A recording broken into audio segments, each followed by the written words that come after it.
Yesterday's actions by the U.S. administration, while not specifically targeting Canada, will rupture the global economy and adversely affect global economic growth. The global economy is fundamentally different today than it was yesterday.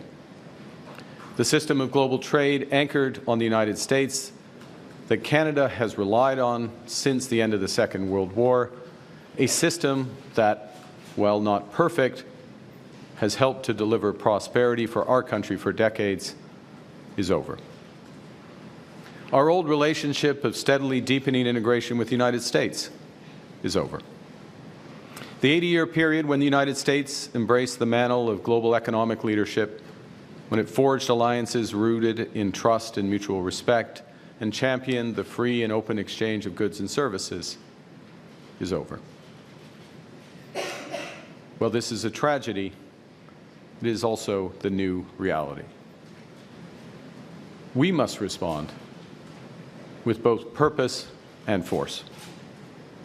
We are a free, sovereign, and ambitious country. These calls for the impeachment of judges and elimination of courts are just the latest salvos in a broad attack on the courts, on lawyers, on the rule of law by the president and by his allies. I come to the Senate floor today to condemn this dangerous and un-American onslaught against the judiciary and legal profession and urge my colleagues on both sides of the aisle to speak out against it. Federal judges confirmed by the Senate and given life terms under the Constitution during good behavior are not like contestants on The Apprentice. You don't get to fire them because you don't like the way they are doing their job.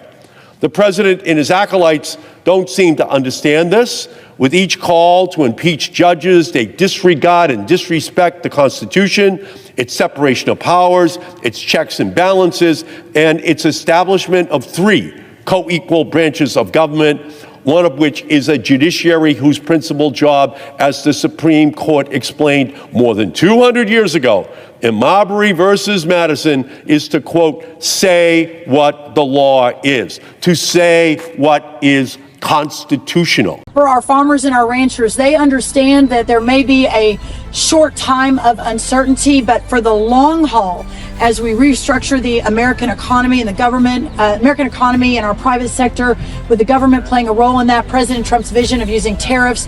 Again, I'm not surprised there's some complaining, but at the end of the day, this president committed to putting Americans first, and as part of that are our farmers and our ranchers. I'll probably do one more. How long is short term? About the financial markets, because I know you had this chart that you just showed us, but financial markets are tanking today.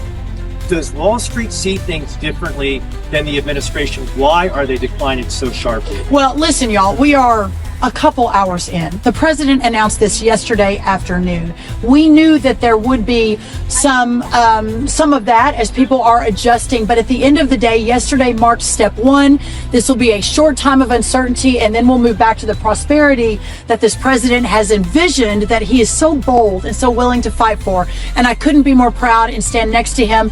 The new golden age of prosperity will move in. Again, for me, I'm really focused on our farmers and our ranchers, and that's what we'll continue to focus on. But it will reach every corner of America as we are restructuring. Thank y'all so much.